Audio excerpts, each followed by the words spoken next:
Hello students, welcome आप सबका। मैं आसिफ इकबाल, आपका फिजिक्स टीचर, स्वागत करता हूं इस वीडियो में। और जैसा कि आप जानते हैं कि लगातार लेक्चर्स अपलोड होते जा रहे हैं। 6 लेक्चर अपलोड हो चुके हैं। उम्मीद है कि आप लोगों ने उन लेक्चर्स को देख लिया होगा। लेक्चर 7 पे आ चुके हैं। यूनिट चल रही है मैग्नेटिक्स और टॉपिक चल रहा है मैग्नेटिक फोर्स। मैग्नेटिक फोर्स में भी हम लोगों ने मैग्नेटिक फोर्स ऑन चार्ज का जिक्र कर लिया था। याद होगा, कुछ भूली बिसरी यादें हैं, मैं आपको याद दिला देता हूं कि हम लोगों ने क्या पढ़ा था। याद होगा भाई और बहनों, हम लोगों ने चार्ज पार्टिकल पे फोर्स पढ़ा था, फोर्स के बाद ट्रेजेक्ट्री पढ़ी थी और तमाम बातें करी थी। ठीक है, आइए आज पढ़ते हैं force on current carrying wire in external magnetic field. किसी मैग्नेटिक फील्ड के अंदर किसी करंट कैरिंग वायर पे लगने वाला फोर्स। आइए थोड़ा सा मैं इसको जिक्र करता हूं, समझने की कोशिश करिएगा। देखिए, यहां पर हमारे सामने 3 मुख्य प्रश्न आएंगे कि भैया करंट कैरिंग वायर पे मैग्नेटिक फोर्स क्यों लगता है, वाई। ठीक, सबसे पहला सवाल। सवाल नंबर 2 कि करंट कैरिंग वायर पे फोर्स कितना लगता है, हाउ मच लगता है। चलो मान लिया, दिल मेरा मान गया, पर कितना, है ना। और तीसरा कि उसका डायरेक्शन क्या है, किधर लगता है वो फोर्स, राइट। तो कितने प्रश्न हमारे सामने हैं जी? 3 प्रश्न है जी। क्यों लगता है, कितना लगता है और किधर लगता है। एक एक करके मैं जवाब दूंगा, एक एक करके आप इन्हें समझते चलिएगा। थोड़ा सा करंट कैरिंग वायर याद करिए, थोड़ा याद करने की कोशिश करिए। चलिए, मैंने करंट टॉपिक पढ़ाया है, आप लोगों को याद होगा, बचपन में पढ़ाया था। उसमें मैंने आपको बताया था कि जो एक कंडक्टर वायर होता है उसमें क्या होता है। याद करिए, बचपन की बातें हैं सब। इसमें पेरेंट एटम्स होते हैं, ये देखो, जो कि पॉजिटिवली चार्ज होते हैं, इनको माई बाप कहते हैं। और जब आप कोई पोटेंशियल डिफरेंस लगाते हो तो जो फ्री इलेक्ट्रॉन होते हैं वो भागते हैं। याद आ रहा है कुछ कुछ? करंट ऐसे ही फ्लो होती है भाई बहनों। जिस वेलोसिटी से ये भागते हैं उन्हें हम ड्रिफ्ट वेलोसिटी कहते हैं। ठीक, इस वायर का जो नेट चार्ज होता है भाई और बहनों वो 0 होता है। क्यों? क्योंकि जितने इलेक्ट्रॉन होते हैं उतने प्रोटॉन। ये इलेक्ट्रॉन आए कहां से? अरे इनके माई बाप से ही तो आए हैं। अब ये मैं डिटेल नहीं कर रहा हूं, ये आपको मैं बता चुका हूं, समझा चुका हूं कि नेट चार्ज 0 हो। जिस वक्त एक इलेक्ट्रॉन यहां से एंट्री करता है उसी वक्त एक इलेक्ट्रॉन यहां से एग्जिट कर देता है। अगर किसी वायर में, किसी कंडक्टर में करंट बह रही है तो यह बात श्योर है कि उस वायर का नेट चार्ज क्या होगा? 0। क्लियर? यह है माई बाप और यह है फ्री इलेक्ट्रॉन। माई बाप रेस्ट पे है, हाँ बिल्कुल रेस्ट पे तो नहीं है, लेकिन अब फिर भी चलो रेस्ट पे है, लगभग रेस्ट पे। और इलेक्ट्रॉन जो है वो जा रहा होता है विद ड्रिफ्ट वेलोसिटी, मूव कर। अच्छा, बहुत अच्छी बात है। अगर मैं इस कंडक्टर को उठाऊं आपके सामने और उठा करके एक इलेक्ट्रिक फील्ड में रख दूं, लो जी, ये रहा इलेक्ट्रिक फील्ड, हरा हरा इलेक्ट्रिक फील्ड, कच्चा इलेक्ट्रिक फील्ड मैंने बना दिया जी। ये इलेक्ट्रिक फील्ड इस वायर पे फोर्स लगाएगा? जवाब है नहीं। क्यों?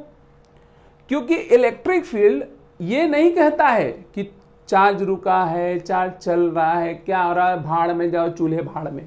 कहता है चार्ज है, फोर्स लो, चाहे रुके हो चाहे चल रहे हो। तो भैया जितना पॉजिटिव चार्ज है उतना ही निगेटिव चार्ज है। पॉजिटिव चार्ज पे फोर्स लगेगा इधर की तरफ, निगेटिव चार्ज पे फोर्स लगेगा इधर की तरफ, दोनों बराबर फोर्स होगा, नेट फोर्स 0 हो जाएगा। यानी करंट कैरिंग वायर पे कोई फोर्स नहीं आएगा। ये हालांकि मैं चैप्टर की बिल्कुल मैग्नेटिक फोर्स की शुरुआत में ही मैं जिक्र कर चुका हूं, है ना, लेकिन आज मैं थोड़ा सा एक्सप्लेन कर दे रहा हूं, थोड़ा और बेहतर एहसासोलॉजी हो आपको। तो इलेक्ट्रिक फील्ड में रखने पे इस कंडक्टर पे कोई फोर्स नहीं आने वाला है। जिनका दिल करे ये फिगर बना सकते हैं, आत्मा उनकी परिपूर्ण होती रहेगी बीच बीच में, राइट, मोक्ष की प्राप्ति होती रहेगी। नहीं तो कोई ऐसी बात नहीं है, कोई रॉकेट साइंस नहीं बता रहा हूं मैं। नेट चार्ज 0 है इसलिए फोर्स 0 है, ऐसा भी कह सकते हो, या कह लो जितना प्लस उतना माइनस। अच्छा चलो कोई बात नहीं है, ये तो अपने को समझ में आ गया जी बहुत अच्छे से कि इलेक्ट्रिक फील्ड में फोर्स नहीं लगेगा, राइट, नेट फोर्स 0। अच्छा अगर मान लीजिए ये इलेक्ट्रिक फील्ड ना हो करके किसी मैग्नेटिक फील्ड में रखा हो, तो जिसका हम लोग जिक्र कर रहे हैं, अभी हम लोग मैग्नेटिक फील्ड की तो जिक्र कर रहे हैं। अगर ये मैग्नेटिक फील्ड में रखा होगा भाई और बहनों, तो मैग्नेटिक फील्ड भी चार्ज पार्टिकल पे फोर्स लगाता है, लेकिन किस चार्ज पार्टिकल पे फोर्स लगाता है? रुके हुए या चल रहे? चल कौन रहा है? इलेक्ट्रॉन या माई बाप इलेक्ट्रॉन। यानी ये जो मैग्नेटिक फील्ड है ये सिर्फ और सिर्फ इलेक्ट्रॉनों पर फोर्स लगाएगा, और इलेक्ट्रॉन पे अगर फोर्स लगेगा तो जाहिर सी बात है कि वायर पे भी फोर्स आएगा। भाई इलेक्ट्रॉन पे फोर्स आया यानी वायर पे फोर्स आया। ऐसे समझ लीजिए ना, कोई मेरा शर्ट पकड़ के खींचे तो मेरे ऊपर फोर्स लगा कि नहीं लगा, क्योंकि शर्ट मेरी ही है, अम्मी ने पहन रखी है, तो इलेक्ट्रॉन तो इसी का है ना। जब इलेक्ट्रॉन पे फोर्स लगेगा तो वायर पे लगेगा। यानी हम ये कह सकते इनडायरेक्टली जो इलेक्ट्रॉन पे फोर्स है वही वायर पे फोर्स है। यानी वायर पे फोर्स क्यों आया? क्योंकि ये जो इलेक्ट्रॉन मूव कर रहे हैं, इन मूविंग इलेक्ट्रॉन्स पे मैग्नेटिक फील्ड ने फोर्स लगाया। किसने? मैग्नेटिक फील्ड ने। जब मैग्नेटिक फील्ड ने फोर्स लगाया तो बड़ा ऑब्वियस सी बात है कि वायर पे भी फोर्स आएगा। तो सबसे पहले सवाल का जवाब मैंने आपको क्लियर कर दिया कि मैग्नेटिक फील्ड किसी करंट कैरिंग वायर पे फोर्स इसलिए लगाता है क्योंकि उसके अंदर फ्री इलेक्ट्रॉन होते हैं जो ड्रिफ्ट वेलोसिटी से चल रहे होते हैं और चलते हुए इलेक्ट्रॉन पे मैग्नेटिक फील्ड फोर्स लगाता है। अच्छा जी, बेहद खूबसूरत बात है, समझ में आ गई होगी बात आपको, कोई समस्या नहीं है। अब दूसरे सवाल की तरफ बढ़ते हैं। हाउ मच, कितना फोर्स लगाता है? आओ कैलकुलेशन करते हैं, राइट। यहां पर हम लोग जनरल एग्जांपल लेते हैं। यहां हमने मैग्नेटिक फील्ड ले लिया, ठीक है। ये मैं अपनी तरफ से एक फिगर बना रहा हूं, थोड़ा सुंदर सुशील बना दे रहा हूं। मैं यूनिफॉर्म मैग्नेटिक फील्ड ले रहा हूं, ठीक है भाई बहनों, मैं यूनिफॉर्म मैग्नेटिक फील्ड ले रहा हूं, ठीक। चलो ये आड़ा तारा तिरछा मरछा ये कोई वायर है, ले लो, टिंग टिंग टिंग, ये ले लो, ये लो, थोड़ा सा मैंने मोटा वायर बना दिया, चलो कोई बात नहीं। ऑल राइट, एक मिनट, इसको यहीं तक रखते हैं। सबको मिटाएगा क्या? कोई बात नहीं, सबको मिटाएगा, हम फिर से बनाएंगे। ये लो जुमाक,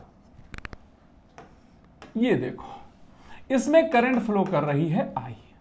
कितनी फ्लो कर रही है? आई।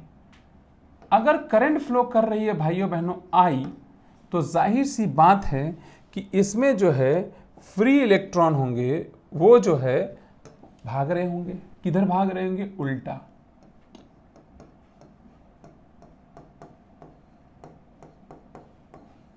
कितनी स्पीड से? वीडी से। हम एक छोटा सा टुकड़ा लेते हैं, इस छोटे से टुकड़े का नाम मैं रख देता हूं डीएल, और डीएल को अगर एज अ वेक्टर देखना है तो आई की डायरेक्शन में ही डीएल का डायरेक्शन है, क्लियर। और डीएल के अपोजिट होगा वीडी, कॉमन सेंस है। इलेक्ट्रॉन या कह लीजिए जो डीएल वेक्टर है, डीएल वेक्टर और बी के बीच का जो एंगल है दैट इज थीटा। ये थीटा किसके किसके बीच का एंगल है? Angle between DL and B, या दूसरे लफ्जों में कह सकते हो आई एंड बी, आई और बी, ठीक। हम इस छोटे से हिस्से पे फोर्स निकालने जा रहे हैं। इसका area of cross section A है।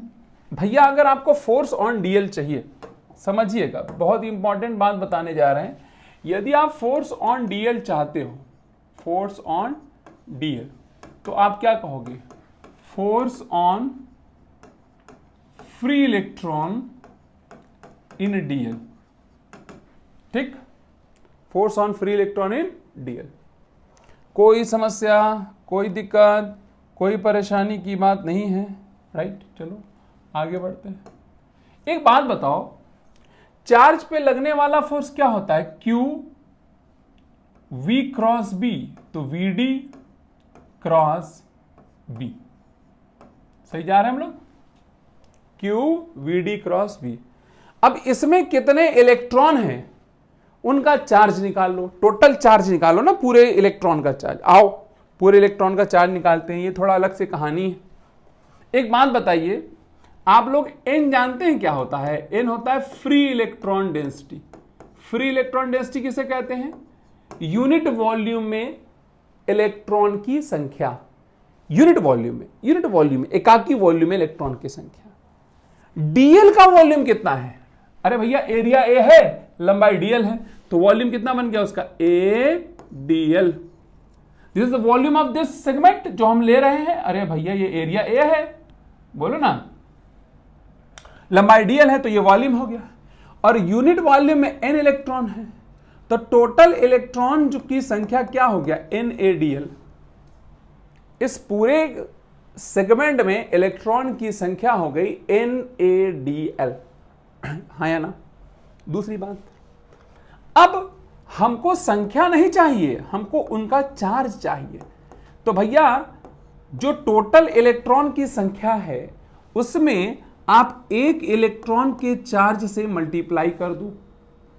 कोई दिक्कत, कोई परेशानी, कोई समस्या नहीं। ये क्या आ जाएगा? माइनस NaDl इंटू में E। This is the total charge. ये मैंने कैलकुलेशन आपको बता दिया, ठीक। आई होप इस कैलकुलेशन में कोई प्रॉब्लम नहीं होगी। हमने डीएल का वॉल्यूम निकाला, टोटल इलेक्ट्रॉन की संख्या निकाली, एक इलेक्ट्रॉन का चार्ज पता है, टोटल चार्ज पता है, काम खत्म। नहीं समझ में आ रहा क्या? आ गया होगा, बिल्कुल चूरन वाली बात है। माइनस NaDl, इसको मिटा दे रहा हूं, याद रखो, दिल में याद रखो। तो भाइयों बहनों यहां क्या हो गया बताओ? माइनस NaDl E ब्रैकेट में Vd क्रॉस बी। सही जा रहा है हम लोग? कोई प्रॉब्लम तो नहीं हो रही है? अच्छा एक काम करो, डीएल और वीडी को एक्सचेंज कर लो, एक्सचेंज ऑफर के तहत, है ना। अब तो कोरोना काल है, कोरोना नहीं होता तो स्प्रिंग सीजन में बहुत एक्सचेंज आता है, मॉल में जाइए खूब ऑफर आते हैं, है कि नहीं? तो बहरहाल हम लोग एक्सचेंज करते हैं। वीडी के अपोजिट है डीएल, तो जब वीडी बाहर जाएगा और डीएल अंदर होगा तो माइनस में हो जाएगा, माइनस NaE Vd बाहर ले लिया, और डीएल जब अंदर जाएगा तो माइनस। अरे भैया क्यों मैंने माइनस डीएल किया, क्यों डीएल को जब अंदर लिया था तो डीएल की वीडी की जगह डीएल को रिप्लेस कर रहे हो ना, तो वीडी की जगह जब डीएल को रिप्लेस करोगे तो डायरेक्शन तो देखो, वीडी और डीएल का डायरेक्शन अपोजिट है। अच्छा ये माइनस और ये माइनस क्या हो गया? प्लस। तो ये जो फोर्स की वैल्यू आएगी DF, ये NeAVD आया, इसी को हम बोलते हैं करंट। आपने पढ़ा होगा करंट इलेक्ट्रिसिटी में, I minus minus plus DL cross B। ये देखो जी, खूबसूरत सा फोर्स का फॉर्मूला आ गया, बड़ा सुंदर और सुशील है ये फार्मूला, ठीक है, दिस वन, ठीक है, राइट। चलो अच्छा, इसको थोड़ा और डीएफ की वैल्यू लिखना चाहते हो तो क्या लिख सकते हो बताओ? IDL B sine theta. और थीटा किसके किसके बीच का एंगल है बताइए? थीटा किसके किसके बीच का एंगल है? थीटा है डीएल और बी के बीच का एंगल, या आई और बी के बीच का एंगल। तो आई होप एक छोटे से सेगमेंट पे कितना फोर्स लगेगा हमने ये कैलकुलेट कर लिया, ठीक। अब यहां पर दिक्कत ये है कि हर जगह थीटा देखो अलग अलग है, यहां थीटा कुछ और है, यहां थीटा कुछ और है ना। तो हमने एक पर्टिकुलर सेगमेंट का लिया। जब हमारे यहां क्वेश्चन वाला क्वेश्चन पूछता है तो ऐसा आड़ा मारा तिरछा वायर नहीं देगा, वो जब भी देगा सीधा वायर देगा, स्ट्रेट। अगर स्ट्रेट वायर होगा तो क्या होगा ये पहले देख लो, फिर मैं आगे बता देता हूं, मॉड्यूल में भी देख लो, थोड़ा आपको दिल और मजबूत हो जाएगा। मैं सेंटेंस पढ़ दे रहा हूं, if a current carrying wire is kept electrified it will not experience any force because the net charge on current carrying wire is 0। ये मैंने बताया। If a current carrying wire is kept in magnetic field, it will experience a force and the magnetic field exert force on moving free electrons only. ये मैंने आपको बताया क्यों वाला part था ये। कैसे, अब ये जगह खाली है, जो फिगर मैंने बनाया है चाहो तो बना सकते हो। देखो यहां पर पूरा कैलकुलेशन करके डीएफ की वैल्यू कैलकुलेट की गई। ठीक, ये जो जगह खाली है भाइयों बहनों, है ना, चाहो तो बना लो। ये डायग्राम मैंने बनाया ना, ये वाला बनाना चाहो बना लो। मैं आगे बढ़ता हूं। ठीक, आई होप इतना आप समझ गए होंगे। अब हमारे पास में अगर मान लीजिए भाइयों और बहनों कि एक मैग्नेटिक फील्ड है, ठीक है, यूनिफॉर्म है, अभी हम लोग यूनिफॉर्म ही ले रहे हैं, और वायर ना स्ट्रेट है। कैसा वायर है? वायर स्ट्रेट है। ठीक, ये लो सीधा वायर। ठीक, कुछ अपनी करंट वरेंट जा रही होगी, आई जा रही है, सिंपल है।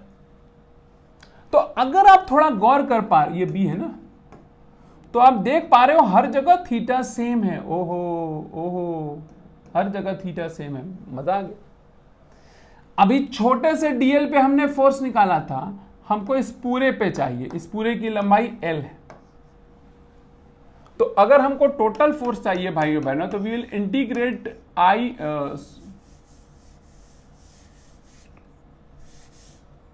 एफ निकालना है, तो आप इंटीग्रेट करोगे I D L B sine theta. देखो साइन थीटा वही है, बी वही है, आई वही है, डीएल डीएल डीएल इंटीग्रेट करोगे तो ये एल आएगा कि नहीं आएगा? तो अल्टीमेटली एफ बराबर क्या आ जाएगा बताओ? I L B sine theta. पर एक बात याद रखिएगा, बहुत ही तगड़े तरीके से याद रखिएगा, ये जो एल होता है ये वायर की लंबाई नहीं है ना, ये वो लंबाई है, ये वो लंबाई है जो मैग्नेटिक फील्ड के अंदर मौजूद है। समझ में आ रहा है? ये वो लंबाई है जो मैग्नेटिक फील्ड के अंदर मौजूद है। ठीक, ये बात आपको ध्यान रखनी है। मॉड्यूल में भी इस चीज का जिक्र है, वो मैं आपको दिखा देता हूं। ये रही वो बात। L length of wire inside the magnetic field. Module लेके बैठे हो तो हाईलाइट कर लीजिए इसको, बहुत इंपॉर्टेंट बात है। गलत फैमिली का शिकार मत होइएगा। ठीक, चलो, तो पहला पार्ट हमारा क्लियर हुआ। क्यों लगता है, पहला सवाल मैंने क्लियर कर दिया। कितना लगता है ये भी क्लियर कर दिया। अब सवाल है कि किधर लगता है, डायरेक्शन बताइए। भाइयों और बहनों सुनिए मेरी बात। आपने फोर्स का फॉर्मूला क्या पढ़ा? आई डीएल क्रॉस बी। ये आई और बी के बीच का, मतलब डीएल का डायरेक्शन वही है ना जो आई का है। देखो आप चाहो तो कोई भी नया रूल मत पढ़ो, सिंपल क्रॉस प्रोडक्ट मेथड जो आपने पढ़ रखा है उसी से आप काम चला लोगे। ठीक, एक तो तरीका ये सिंपल, जो क्रॉस प्रोडक्ट मेथड आपने पढ़ रखा आप उसी से काम चला लो। कैसे भैया? डीएल क्रॉस बी का डायरेक्शन निकाल लो, वही फोर्स का डायरेक्शन होगा, काम खत्म। और क्रॉस प्रोडक्ट का डायरेक्शन निकालना जानते हो राइट हैंड रूल से। डीएल से बी की तरफ अपनी उंगलियां घुमाओ, अंगूठा आपको फोर्स दे देगा। वरना एक इसके लिए रूल है स्पेशल, नाम है Fleming's left hand rule. Fleming's left hand rule पढ़े होंगे बचपन में भी, हाई स्कूल में भी पढ़े होंगे आप, अगर बचपन में स्कूल गए होंगे तो। यहां पर देखिएगा, इसमें जो आपके लेफ्ट हैंड है, आप सबके पास अपना पर्सनल लेफ्ट हैंड होगा, तो 4 उंगलियां होती है और एक अंगूठा होता है इसमें, जानते हैं आप। इनमें से 2 उंगलियां जो पहले वाली हैं, इनको आप मिडिल फिंगर है और इंडेक्स फिंगर है, इसको आपने परपेंडिकुलर किया और इसको भी परपेंडिकुलर किया। तो ये फोर्स है बताता, ये मैग्नेटिक फील्ड और ये करंट, एफ बी आई। कई लोग याद करने के लिए इसको करते हैं एफ एम सी। एफ मतलब फोर्स, एम मतलब मैग्नेटिक फील्ड, सी मतलब करंट। फादर मदर, इतना लंबा क्या, एफ बी आई, बात खत्म। F B I, C B I का भाई एफ बी आई, खत्म बात। ठीक, तो लेफ्ट हैंड रूल है जिसकी मदद से आप निकाल सकते हो। जैसे एक छोटा सा एग्जाम्पल यही बना देता हूं मैं आपको, है ना, ताकि आपके समझ में आ जाए। सपोज कर लीजिए एक मैग्नेटिक फील्ड है इनवर्ड, और यहां एक वायर है जिसमें करंट जा रही है I। अब इसमें पूछा जाए कि भैया फोर्स किधर लगेगा, फोर्स का डायरेक्शन क्या होगा, तो लगाओ left hand rule. Left hand से भी लगा सकते हो और राइट हैंड से भी लगा सकते हो। ठीक है, बताएं क्या, देखो B अंदर, I ऊपर, तो फोर्स इधर आ गया, यानी फोर्स इधर लगने वाला है। ठीक, और जो मैंने अभी बताया उससे भी आप बता सकते हो। कैसे, देखो देखो ये I है और ये B है। ठीक, तो आपको DL क्रॉस B होता है या कह लो I क्रॉस B होता है। I ऊपर और B ऐसे, फोर्स का डायरेक्शन। तो आप चाहो तो क्रॉस प्रोडक्ट से निकालो या फ्लेमिंग लेफ्ट हैंड रूल से निकालो, मर्जी आपकी है, श्रद्धा भक्ति आपकी है। ठीक है, जैसे आपके मॉड्यूल में देखो बना ही हुआ, काफी अच्छा सुंदर सा हाथ बना हुआ, ये देखो लेफ्ट हैंड, देख रहे हो, फादर मदर और चाइल्ड, अरे मतलब फोर्स, मैग्नेटिक फील्ड और करंट। ठीक है, क्लियर है, सिंपल है, फिर कोई दिक्कत तो है नहीं। ठीक, कोई दिक्कत नहीं। ठीक है, आपसे किधर भी कुछ भी पूछ दिया जाए तो आप बता सकते हो फोर्स का डायरेक्शन। आइए मैं कुछ एक आध दो क्वेश्चन प्रैक्टिस में कराता हूं जिससे थोड़ा हौसला मिले। मैं आपको B बता दूंगा, मैं आपको I बता दूंगा, आपको FM का डायरेक्शन बताना है।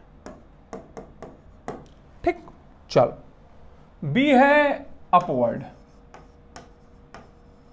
और I है नॉर्थ में, फोर्स बताना है। ठीक, मैं डंडियों के सहारे बताऊंगा, तो डंडियां, जरा डंडी उठाइएगा, दो डंडियां दीजिए, ये पतली वाली दीजिए। चलिए, बहुत अच्छी बात है। देखो B किधर है, अप, और I किधर है, नॉर्थ। नॉर्थ आपके लिए मैंने ऐसे बनाया था, तो ये I है और ये B है। तो लेफ्ट हैंड रूल लगाना चाहते हो तो लेफ्ट हैंड रूल लगा लो, ये लो, B ऊपर, अरे थोड़ा टेढ़ा मेढ़ा करना पड़ेगा, B ऊपर, करंट ये FBI,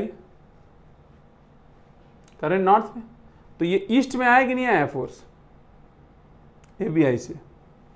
एक और तरीका है, राइट हैंड रूल लगा लो, ये I है और ये B है, I से B की तरफ नहीं उंगलियों को घुमाओ, अंगूठा किधर आ रहा है, ईस्ट में, तो फोर्स किधर आने वाला है, ईस्ट में आने वाला है।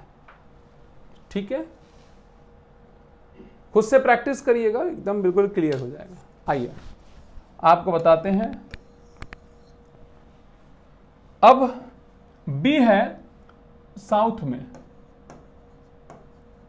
और I जो है वो है ईस्ट। FM का डायरेक्शन बताना है, बहुत आसान है, बिल्कुल दो कौड़ी की बातें हो रही हैं यहां पर। B किधर है, साउथ, साउथ यानी I किधर है, ईस्ट। ईस्ट कौन होता है, ईस्ट ही होगा, अरे ये नॉर्थ, ये साउथ, ये वेस्ट, ये ईस्ट। ये B, ये I, तो लगा लो, ये B, ये I किधर आया, डाउनवर्ड, अरे ये I और ये B किधर है, साउथ में, पीछे की तरफ आपके सोचिए, अरे आपके पीछे की तरफ बैठे हो ना जिधर, तो पीछे देखो, तो पीछे, पीछे देखो नहीं मतलब पीछे है, और ये I। एक दूसरा तरीका है, I से B की तरफ उंगलियों को घुमाना है। I कौन है, ये B है, डाउनवर्ड आ गया। ठीक, तो चाहे आप फ्लेमिंग लेफ्ट हैंड रूल का प्रयोग करो या जो मैंने राइट हैंड रूल बताया उसका प्रयोग करो, काम आपका हो जाएगा। ठीक, तो डायरेक्शन निकालने के लिए यहां पर देखिए जिक्र किया हुआ है इसका, क्लियर, राइट। चलिए, एक और चीज है जो मैं यहां आपसे जिक्र करना चाह रहा हूं, ध्यानपूर्वक देखिएगा। मान लीजिए कि यहां पर एक मैग्नेटिक फील्ड है, राइट, लाइक दिस, है ना मैग्नेटिक। अगर मैं यहां पर एक करंट कैरिंग कंडक्टर बनाऊं जो कि कुछ ऐसा हो, मतलब फिलहाल मैंने सेमी सर्कल जैसा ले लिया, और मैं इस पे कहूं कि इसमें करंट जा रही है आई, और आप मुझे इस पे फोर्स बताइए, तब तो आपकी हालत ही खराब हो जाएगी। क्यों? क्योंकि हर जगह थीटा देखो अलग अलग आएगा। इन दैट केस क्या करें? फंस गए? फंस गए कि नहीं फंस गए? इसकी लंबाई एल है, तो इसका कैसे निकालोगे? इसका निकालने का एक तरीका है भाइयों बहनों, समझिएगा। अभी अभी आपने क्या पढ़ा? फोर्स बराबर में I L B sine theta पढ़ा ना। आई और बी को हर जगह वही रहेगा। एल साइन थीटा लेते हैं। एल साइन थीटा क्या है समझिएगा। अगर हम एक छोटा सा सेगमेंट ले एल डी एल और ये थीटा ले, तो बी के अलोंग जो कंपोनेंट आएगा वो आएगा डी एल कॉस थीटा, और जो बी के परपेंडिकुलर आएगा वो आएगा डी एल साइन थीटा। समझिएगा मेरी बात। अगर हम एक छोटा सा सेगमेंट डी एल ले लें तो उसका एक कंपोनेंट बी के अलोंग आएगा डी एल कॉस थीटा, और d L B cos theta नहीं, d l cos theta, and यहां पर डी एल साइन थीटा। अब मेरी बात समझो। अभी अभी आपने पढ़ा फोर्स बराबर I L B sine theta. अगर लेंथ बी दोनों एक दूसरे के अलोंग निकल आए, वायर बी के अलोंग निकल आया, तो फोर्स क्या आने वाला है? जीरो। क्यों? क्योंकि थीटा अगर जीरो होगा तो फोर्स क्या हो जाएगा? जीरो। ये सुनो, तो इसका मतलब जो डीएल कॉस थीटा कंपोनेंट है, ये कंपोनेंट तो बी के अलोंग है, इस कंपोनेंट पे तो कोई फोर्स ही नहीं आएगा बी का। अगर आप एक छोटा सा कंपोनेंट लो डीएल, उसका एक डीएल एक छोटा सा पार्ट लो, उसका एक कंपोनेंट लो डीए क्रॉस थीटा, एक डीएल साइन थीटा, तो डीएल कॉस थीटा पे तो कोई फोर्स ही नहीं आएगा। फोर्स किस पे आएगा? DL sine theta. यानी वो कंपोनेंट ले लो जो कंपोनेंट बी के परपेंडिकुलर है। तो उससे अच्छा ये करो कि आप इस छोर से इस छोर तक बी के परपेंडिकुलर वायर ले लो। इसको हम बोलते हैं प्रोजेक्टेड लेंथ। क्या बोलते हैं? Projected length. समझ में आ रहा है कि नहीं आ रहा आपको? क्या आएगा? Projected length. यहां पर आपको फोर्स निकालने का तरीका है कि भाई I L B sine theta करिए, लेकिन जब I L B sine theta में आपको थीटा की प्रॉब्लम होने लगे, कोई प्रॉब्लम होने लगे, तो आई बी करके एल साइन थीटा कर लीजिए। और एल साइन थीटा क्या है? ये वो कंपोनेंट है जो बी के परपेंडिकुलर है। अगर ये सेमी सर्कुलर है, आप लोग समझ रहे होंगे, अगर ये सेमी सर्कुलर है तो यहां से यहां तक जो लंबाई है दैट इज प्रोजेक्टेड लेंथ, और ये बराबर में है 2 ऑफ रेडियस। तो मैं इस प्रोजेक्टेड लेंथ की जगह मैं क्या लिख दूं? आई बी इंटू में 2r। L sine theta is the projected length perpendicular to magnetic field. Magnetic field के परपेंडिकुलर हमने ये लेंथ ले लिया। ठीक? क्यों? हमें थीटा की प्रॉब्लम थी इसलिए हमने ऐसा कर। Choice is hours 2r। अच्छा, ये कितना लंबा होगा? पाई आर, जो कि बराबर है किसके? एल के, सॉरी कैपिटल एल के। तो आर बराबर क्या हो जाएगा? L by pi. उठा के यहां छाप दोगे, आंसर आ जाएगा। ये क्वेश्चन था जो मैंने बता दिया आपको। ठीक? क्लियर है आप सबको? आई होप इसमें कोई दिक्कत आपको नहीं होनी चाहिए। हम लोगों ने सबसे पहले यह जाना कि फोर्स क्यों लगता है, दूसरा हमने ये जाना कि फोर्स कितना लगता है, और तीसरा ये जाना कि फोर्स किधर लगता है। और कहीं पर अगर हमें एंगल प्रॉब्लम कर रहा है, वैसे नहीं करेगा 90% केसेस में, 95% केसेस में चिंता मत करिए, नहीं करने वाले, लेकिन अगर कर गया तो प्रोजेक्टेड लेंथ वाली बात करोगे आप। ठीक? I hope you understand. और इसको हम लोग अपने मॉड्यूल में भी दर्शन कर लेते हैं। ये देखो, ये रहा दर्शन। ठीक है? This is the projected length.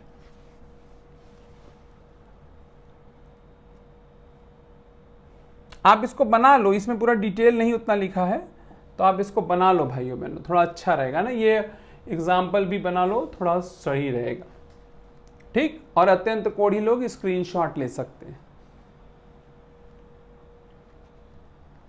ठीक है।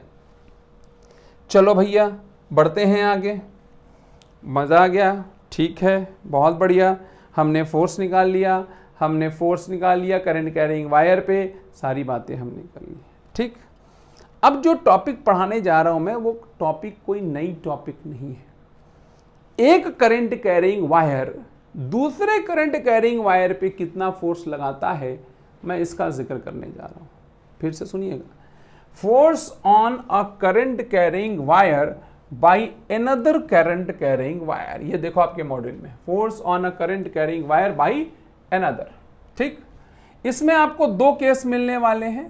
पहला, जब दूसरा वाला वायर पहले के परपेंडिकुलर रखा हो, और दूसरी सिचुएशन है जब दूसरा वाला वायर पहले के पैरेलल रखा हो, आई एम सॉरी, पहले के पैरेलल, चमड़े का जबान है फिसल गया, पहले के पैरेलल रखा हो और दूसरे में परपेंडिकुलर रखा हो, ठीक है। कोई दर्द नहीं, कोई दिक्कत नहीं, कोई परेशानी नहीं। तो आ जाइए, मैं इसका डेरिवेशन करता हूं, फिर आपको समझाता हूं। चलो जी, यहां पर मान लेते हैं कि एक कोई वायर है, बहुत अच्छा, गया नहीं। डिजिटल बोर्ड की खासियत भी है, कुछ कमी भी है, जहां नहीं चाहो वहां भी लिख देता है। कोई बात नहीं, कोई तो है जो बिना चाहे कुछ करता है। मान लो करंट है I1, इनफाइनाइटली लॉन्ग वायर है। अब इसके पैरेलल में एक वायर रखने जा रहा हूं मैं, फाइनाइट लेंथ का वायर है, समथिंग लाइक दिस। अच्छा लग रहा है, सुंदर है और सुशील है। वायर का कुछ नामकरण कर दो, P और Q, अच्छा लग रहा है। इसकी कुछ लंबाई है, L ले लो, ठीक है, कोई समस्या नहीं, बहुत अच्छे जा रहे हैं हम लोग। अब एक बात को समझना ये है कि ये I1 I2 पर फोर्स क्यों लगाएगा। I1 मैग्नेटिक फील्ड पैदा करेगा कि नहीं पैदा करेगा। अच्छा, कुछ लोग के दिल में आ रहा है, अरे I2 भी तो वो बात करेंगे। अभी हम इसका फोर्स इस पे निकालने जा रहे हैं, समझिएगा। क्या ये I1 मैग्नेटिक फील्ड पैदा करेगा? बिल्कुल करेगा। I1 इसके इधर मैग्नेटिक, अपने इस इलाके में मैग्नेटिक फील्ड पैदा करेगा, विच विल बी इनवर्ड। कैसा होगा? इनवर्ड। यूनिफॉर्म होगा, नॉन यूनिफॉर्म? नॉन यूनिफॉर्म जी, यहां कुछ और B1, यहां मान लो B, यहां कहीं और चले गए कुछ और, B3, कुछ समथिंग लाइक दैट, चेंज होता जाता है अकॉर्डिंग टू दूरी, चेंज होता जाएगा। यही तो होगा। हमें इस वायर पे फोर्स निकालना है इसके मैग्नेटिक फील्ड की वजह से। I1 के बहुत क्लियर समझिएगा, बिल्कुल चूरन चटनी वाली बातें भाइयों बहनों, दो कौड़ी की बात है, कोई दम नहीं है, ये सब बिल्कुल वाहियात बातें, ठीक है। समझो, अगर आप देखो इस वायर के, अगर आप कई सेगमेंट कर दो, क्या कर दो, कई सेगमेंट कर दो, कई सेगमेंट, ये लो, तो ये छोटे छोटे कई डीएल में बढ़ जाएगा। हर डीएल की दूरी यहां से कितनी है? कुछ फैक्ट फिक्स दूरी है। मान लो ये दूरी R है, ये भी R है, ये भी R है। ध्यान से समझना, बहुत खतरनाक बात बता रहा हूं ये मैं। बात बहुत सिंपल है लेकिन डेंजरस है। सिंपल चीजें हमेशा डेंजरस होती हैं, समझ जाइएगा, ठीक। अगर आप देखेंगे तो जो B इस सेगमेंट पे आएगा, वही B इस सेगमेंट पे, वही B, हर सेगमेंट पे जो B की वैल्यू है वो सेम है। क्यों? क्योंकि ये जो वायर है ना, इस वायर को थोड़ा सा मोटा ताजा बना देते हैं ताकि आपको थोड़ा हौसला और अच्छे से मिले। थोड़ा मोटा बना देते हैं ना, मोटा बनाने के लिए इतना क्यों करें हम? ये लो ना, नहीं चलो, मोटा बनाने के लिए इतना एफर्ट क्यों डालें? ये लो, धीमे धीमे सब आ जाएगा टेक्नोलॉजी इसकी, ठीक। चलो, अब अच्छा लग रहा है, ठीक है। तो गौर करिए कि इस वायर के हर पार्ट की दूरी बराबर है, तो इसके द्वारा जो मैग्नेटिक फील्ड यहां पैदा हो रहा होगा, हर जगह सेम आएगा। कितना आएगा? इसकी वजह से मैग्नेटिक फील्ड कितना आएगा? जरा जल्दी बता दें। B बराबर में mu 0 by 4 pi 2 I 1 by में R। बोलो हाँ या ना? ये तो आएगा, नहीं आएगा? अरे यार इनफाइनाइटली लॉन्ग वायर है, दोनों छोरों के बीच में है, नहीं है? इसको चाहो तो और क्या लिख सकते हैं आप? Mu 0 by 2 pi I 1 by में R। ये B आ गया। ये B जो यहां पर होगा वही यहां पर होगा, वही यहां पर, हर जगह B की वैल्यू क्या आएगी? सेम आएगी। तो सीधे सीधे फोर्स की वैल्यू क्या आ जाएगी? मुझे बताइए। I2 L B sign 90। कैसे साइन 90 बोल दिया मैंने? बताओ। B अंदर है और I2 ऐसे है, तो कितना एंगल है I2 और B में? 90 डिग्री। तो वही हमने कर दिया। तो यहां से भाई और बहनों F बराबर कितना आ गया? I2 L B क्या है? Mu 0 by 2 pi I1 by में R। तो इसको मैं थोड़ा सा और लिख देता हूं। F बराबर में कितना आ गया? म्यू 0 बाई 2 पाई, जल्दी बताएं, I1 I2 बाई में R इंटू में L। कोई दर्द, कोई परेशानी नहीं होनी चाहिए। अगर मुझे फोर्स पर यूनिट लेंथ चाहिए, force per unit length, force per unit length लिखने जा रहा हूं मैं, तो लंबाई से आप डिवाइड करोगे and you will get what? लंबाई से डिवाइड कर दो ना भाई, इसमें कौन सी बड़ी बात है? कोई बड़ा रॉकेट साइंस तो नहीं ना है। लेंथ से भागा दीजिए, काम हो गया। ये फार्मूला यहां पर बन गया। ज्यादातर यही पूछा जाता है, ये वाला कम पूछा जाता है, लेकिन चलो दोनों जानते रहो क्या है। यानी इस वायर ने इस वायर पे जो फोर्स लगाया है वो उसका फॉर्मूला ये है। ये कब ये फॉर्मूला आ रहा है? जब वायर पैरेलल रखा। कैसे रखा हो? पैरेलल। अभी मैं और भी किसी एंगल पे रखूंगा, घबराओ नहीं। अभी क्वेश्चंस में तो धमाका करने वाले हैं। अभी तो बहुत ऐसे ही प्यार मोहब्बत वाली बातें हो रही हैं आपसे। ठीक है, चलो छापने वाले लोग छाप लें और स्क्रीनशॉट लेने वाले स्क्रीनशॉट ले लें। इसमें एक बार मारेंगे खिचक से और इसमें मारे एक बार खिचक से। मार लो खिचक खिचक, ठीक है। वैसे मॉड्यूल में लिखा ही हुआ है, कोई दर्द नहीं है, है ना? ये देखो लिखे हुआ है, सब लिखा हुआ है, ये देखो सब है, कोई प्रॉब्लम नहीं है। मॉड्यूल में भी लिखा हुआ है, चिंता चिता के समान है। आगे बढ़ते हैं, कहानी को बदल देते हैं। कहानी में बदलाव ये है कि इस बार ये वायर तो ऐसा ही है, अपना इनफाइनाइटली लॉन्ग, इधर इनफाइनाइट, करंट I1।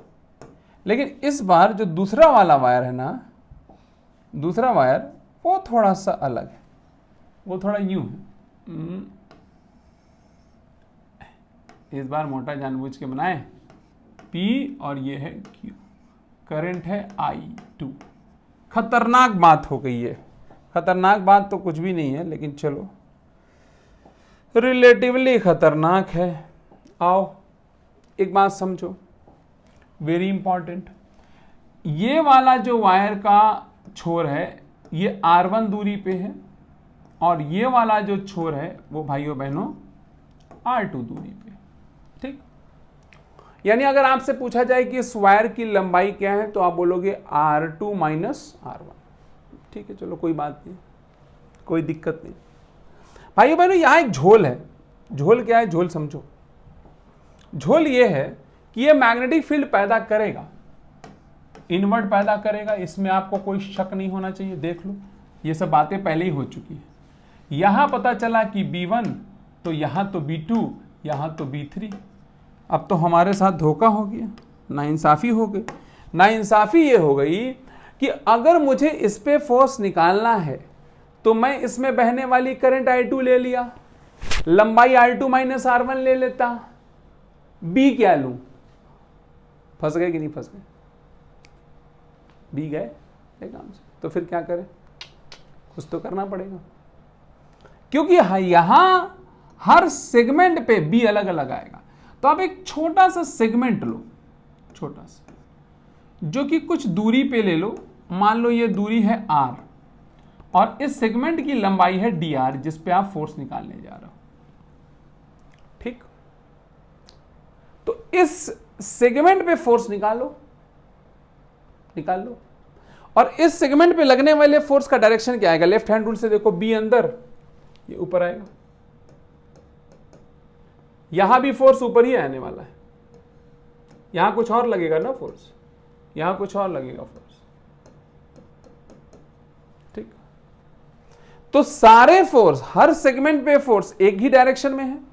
जब सारे डायरेक्ट सेगमेंट पे फोर्स एक ही डायरेक्शन में है तो सब जुड़ जाएंगे, और जुड़ने का मतलब इंटीग्रेशन होता है, तो इंटीग्रेट हो जाएगा।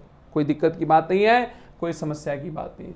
तो सबसे पहले magnetic field due to I1 की वजह से मैग्नेटिक फील्ड देखो B क्या आ जाएगा, μ0/2π, सीधे सीधे लिख रहा हूं मैं I1/r। तो इस dr पे लगने वाला फोर्स ऑन dr देखो, dF बराबर क्या हो जाएगा, μ0/2π। चलो पूरा लिखता हूं, ठीक से लिखता हूं। dF बराबर क्या हो जाएगा, I2 लंबाई है dr और b sin 90 आ जाएगा। क्यों, खुद सोचो ना, I2 यूं है और b अंदर है।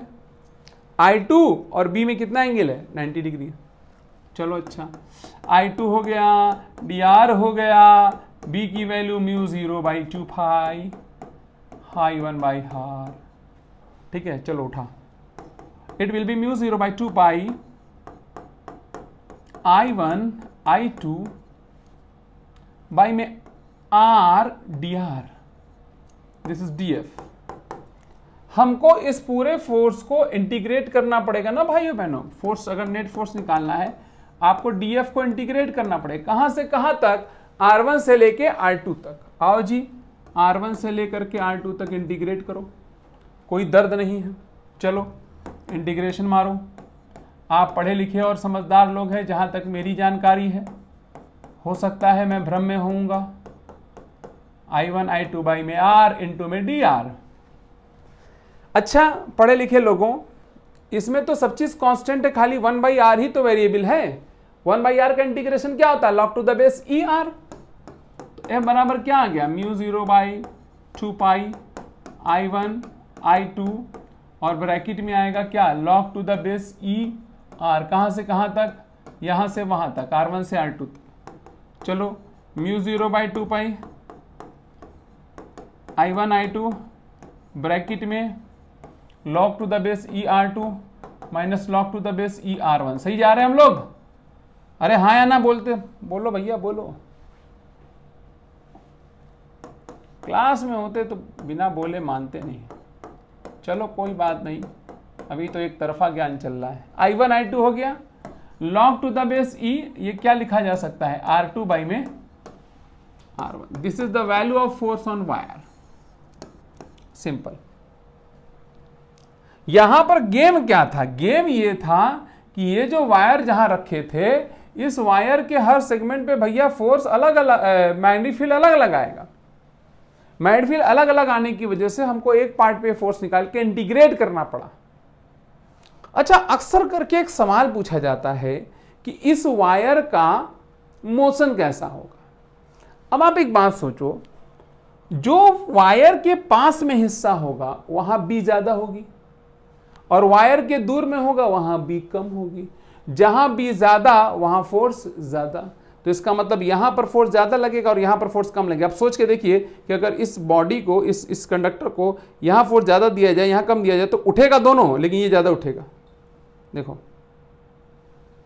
है ना, उठेगा दोनों लेकिन ज्यादा उठ जाए। तो जब ये ज्यादा उठ जाएगा तो देखने में क्या लगेगा कि ट्रांसलेटरी मोशन भी हुआ है और रोटेशन मोशन भी हुआ है। तो इसका, इस वायर का मोशन कैसा होगा, translatory as well as rotatory. तो छापने वाले प्राणी छाप सकते हैं और स्क्रीनशॉट लेने वाले स्मार्ट लोग उर्फ कोढ़ी लोग स्मार्ट वो कर सकते हैं। चलो एक बार ये स्क्रीन ले लो और एक बार ये ले लो। सही जा रहे हैं? कोई दिक्कत नहीं, कोई समस्या नहीं, कोई परेशानी नहीं। ओके भाइयों और बहनों और पढ़े लिखे लोगों, आइए इसको इसमें भी देख लेते हैं। देखो डिफरेंट होगा, हमने अलग अलग फोर्स निकाला। ये देखो x dx वायर लिया, इंटीग्रेट किया। ln का मतलब नेचुरल लॉग, और यहां देखो 2i1 i2 लिखा है ना, 2 2 जा 4 हो जाएगा। तो इसको देख करके गलत फैमिली का शिकार मत हो जाना, ठीक। और नीचे लिखा हुआ the wire PQ performs translatory as well as rotatory motion. Isn't it? कोई समस्या, कोई दिक्कत, कोई परेशानी? आई होप नहीं होनी चाहिए। चलो अब मैं आप लोगों से इस फोर्स के कैटेगरी में आखिरी बात करने जा रहा हूं। यहां पर मैं आपके सामने दो वायर लूंगा, एक ये है करंट कैरिंग और एक ये है। अब जो पड़ोसी है उसमें करंट किधर जा सकती है? या तो उसी डायरेक्शन में जा रही होगी या तो अपोजिट जा रही होगी। इनके बीच की कुछ दूरियां हैं, कुछ मजबूरियां हैं। ठीक, चलो अभी ध्यान से सुनना जो मैं बात करने जा रहा हूं। I1 मैग्नेटिक फील्ड पैदा करेगा और ऑब्वियस सी बात है कि I2 भी मैग्नेटिक फील्ड पैदा करेगा, क्योंकि करंट कैरिंग वायर कोई भी वो मैग्नेटिक फील्ड पैदा करता है। जहां पर I2 रखा है वहां पर इसका फील्ड आएगा ना। फिर से समझो, गया नेटवर्क के लोग का। जहां I2 रखा है वहां I1 का फील्ड आएगा। कैसा आएगा सोचो? इनवर्ड आएगा। ये लो जी, काला है फील्ड, ये कौन पैदा किया है? ठीक, कोई अपने ही फील्ड में अपने ऊपर फोर्स है। अपने घर में कभी पीटे हो खुद को? दूसरे घर में नहीं पिटाते हैं, नहीं तो खिड़की से भागते हैं। नहीं, अरे हाँ है ना। इसका भी फील्ड होगा पर ये अपने फील्ड में अपने अपने फोर्स लगाएगा। I1 की फील्ड में I2 का पे फोर्स लगेगा। अच्छा, फोर्स किधर लगेगा इस पे सोचो, आप तो पढ़े लिखे हैं, लगाओ। B अंदर, I ऊपर, B अंदर, I ऊपर, तो इधर फोर्स लगेगा।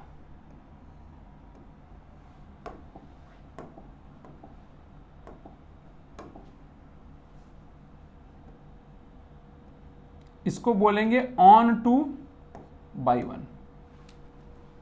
ठीक, ठीक उसी तरीके से ये जो रेड वाला है ये भी तो मैग्नेटिक फील्ड पैदा करेगा जहां ये रखा है। सोचो, I2 इधर इनवर्ड पैदा करेगा, इधर आउटवर्ड। ये लो,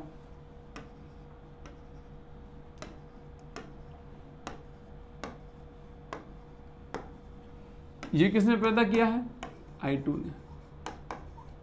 समझो, जब मैं इस पे फोर्स लगा रहा हूं तो इसका फील्ड देख रहा हूं, और जब मैं इस पे फोर्स लगा रहा हूं तो इसका फील्ड देख रहा हूं। समझ में आ रहा है कि नहीं आ रहा है? तो इसका फील्ड इधर इनवर्ड आएगा और इधर आउटवर्ड आएगा। अब सोचो इस पे फोर्स किधर की ओर लगने वाला है। सोचो सोचो सोचो सोचो, तब से हम बना रहे हैं। देखो, B बाहर है, I ऊपर है, या ऐसे देख लो, ये लो, B बाहर, I ऊपर। फोर्स राइट आया तो इस पे फोर्स लगेगा, हाँ या ना, किधर की तरफ? On 1 by 2। ठीक, भाइयों और बहनों, जब आप इस पे और इस पे फोर्स कैलकुलेट करोगे तो जो F12 है उसकी वैल्यू F21 के बराबर आएगी। ठीक, कैलकुलेट करिएगा आप, अभी हम लोगों ने कैलकुलेट किया था ना, सेम वही आएगी। ठीक है, और अगर आप फोर्स पर यूनिट लेंथ निकालते हो तो जो फॉर्मूला आया था वो क्या आया था? μ0 by 2 pi I1 I2 by में R। This was the formula. यानी ये जो फोर्स है वो इनवर्सली प्रोपोर्शनल टू R है। ये वायर जितने दूर होंगे उतना ही फोर्स कम लगेगा, और जितने करीब होंगे उतना ही फोर्स ज्यादा लगेगा। ठीक, यहां पर फोर्स देख करके क्या लग रहा है कि एक दूसरे को ये अट्रैक्ट कर रहे हैं। यानी अगर सेम डायरेक्शन में करंट जा रही होगी तो दो वायर एक दूसरे को क्या करने वाले हैं, अट्रैक्ट करने वाले हैं। अच्छा, अगर सेम डायरेक्शन में ना जा रही हो तो आओ, सेम डायरेक्शन में ना भेजो, ये लो, एक इधर जा रही है I1 और I2 इधर जा रही है। I1 की वजह से मैग्नेटिक फील्ड देखो इनवर्ट पैदा होगी, ये ड्यू टू I1 है। तो फोर्स किधर आएगा, B अंदर, I नीचे, फोर्स दाईं तरफ आएगा, यानी ये रहा फोर्स ऑन टू Y1। और अगर इसकी वजह से यहां पर देखो तो इनवर्ट फील्ड आएगी, फील्ड देखनी यहां पर, ये ब्लू वाले की वजह से इनवर्ट आएगी कि नहीं आएगी, देख लो, इनवर्ट ही आएगी। ये कौन पैदा किया है, I2। तो इस पे फोर्स किधर आएगा, लेफ्ट की तरफ आएगा, ये लो, ऑन 1/2। तो यहां अगर अपोजिट डायरेक्शन में करंट आपको दिख रही है तो फोर्स अट्रैक्टिव है या रिपल्सिव दिख रहा है, रिपल्सिव दिख रहा है। ठीक, तो अगर दो वायर एक दूसरे के पैरेलल रखे होंगे, करंट कैरिंग वायर, तो या तो वो एक दूसरे को अट्रैक्ट करेंगे या तो वो एक दूसरे को रिपेल करेंगे। क्यों, क्योंकि ये मैग्नेटिक फील्ड पैदा करेगा और ये उसकी वजह से फोर्स एक्सपीरियंस करेगा, और ये मैग्नेटिक फील्ड पैदा करेगा और ये फोर्स एक्सपीरियंस करेगा। बहुत सिंपल है, और ये फोर्स आर के इनवर्सली प्रोपोर्शनल होता है, कॉमन सेंस। ठीक, एक बहुत छोटी सी बात है, मैं यहीं पर पूछ लेता हूं, बकवास बात है, कि आप कल्पना करिए कि स्प्रिंग की, पूछा जाता है अगर स्प्रिंग में हमने करंट फ्लो करा दी तो स्प्रिंग की लंबाई बढ़ेगी कि कम होगी, यह आपको थोड़ा समझना है। आप लोगों ने जिंदगी में स्प्रिंग तो देखी ही होगी, यूं होता है लपेटना, देखो जूम जूम जूम ऐसे जाएगा। तो अगर इस तरीके से हो रही है, आप गौर करेंगे तो दो एडजेसेंट कॉइल के बीच में करंट सेम डायरेक्शन में जा रही होगी, देखो सेम डायरेक्शन, और जब सेम डायरेक्शन में जाएगा तो इनमें और इनमें अट्रैक्शन होगा, इनमें और इनमें सब में अट्रैक्शन हो जाएगा। अट्रैक्शन होगा तो क्या होगा, जो स्प्रिंग होगी वो सिकुड़ जाएगी, वो करीब आ जाएगी, कंप्रेस। ठीक है बात। तो फोर्स बिटवीन टू वायर्स के बारे में हम लोगों ने चर्चा कर लिया। इसका जिक्र आपके मॉड्यूल में भी किया हुआ है भाइयों और बहनों, आप चाहे तो सीधे देख सकते हैं। ये देखो, force between two parallel wires is Newtonian in nature, that is equal and opposite. Newtonian का मतलब एक्शन रिएक्शन के जैसा होता है। The force between wires is inversely proportional to separation between them. ये बात बहुत इंपॉर्टेंट है, याद रखने योग्य है। और तीसरी और आखिरी बात यह है कि the force will be attractive if the currents are flowing in same direction and will be repulsive if the currents are flowing in opposite direction। तो आज हम लोगों ने क्या पढ़ा, सबसे पहले हमने पढ़ा भाइयों और बहनों, फोर्स ऑन वायर क्यों लगता है, कितना लगता है, किधर लगता है, इस पे बात कर ली हमने। फिर हमने किस पे बात कर ली, फिर हमने बात कर ली कोई एक वायर दूसरे वायर पे कितना फोर्स लगाता है, जब वो पैरेलल हो, जब वो परपेंडिकुलर हो। फिर हमने दो पैरेलल वायर के बीच में लगने वाले फोर्स के बारे में बात कर ली, ठीक है, इसका भी जिक्र कर लिया। इसके आगे की चर्चा मैं अगले टर्न पे करूंगा, ठीक है। अगला टर्न यानी अगले लेक्चर में शायद बात मेरी लंबी होगी, वीडियो आपका लंबा होगा, क्योंकि उसमें सिर्फ न्यूमेरिकल्स होंगे। ये जो हम लोगों ने टॉपिक पढ़े हैं इसी का हम अच्छे से एप्लीकेशन और इसके न्यूमेरिकल के ऊपर बात करने वाले हैं। तो मिलते हैं अगले वीडियो में, तब तक अपना ध्यान रखिए और इस वीडियो को ठीक से एक बार और देख लीजिएगा। आप अपनी पढ़ाई को कंटिन्यू रखिए, ठीक है। भगवान आप सब पे कृपा अपनी बना के रखे। Thank you very much.